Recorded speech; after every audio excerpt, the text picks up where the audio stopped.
Welcome to the Teaching Corner.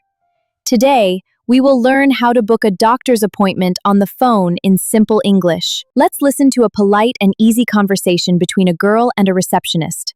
Hello, I'd like to book an appointment with the doctor. Certainly. What is your name? My name is Olivia. What day would you prefer? Is tomorrow morning available? Yes, we have a slot at 10:30 a.m. That would be perfect. Please book it for me. Done. Your appointment is confirmed for tomorrow at 10:30 a.m. Thank you very much. You're welcome. Please arrive 10 minutes early. Sure, I will. Thank you. Goodbye. Goodbye and take care. Great job.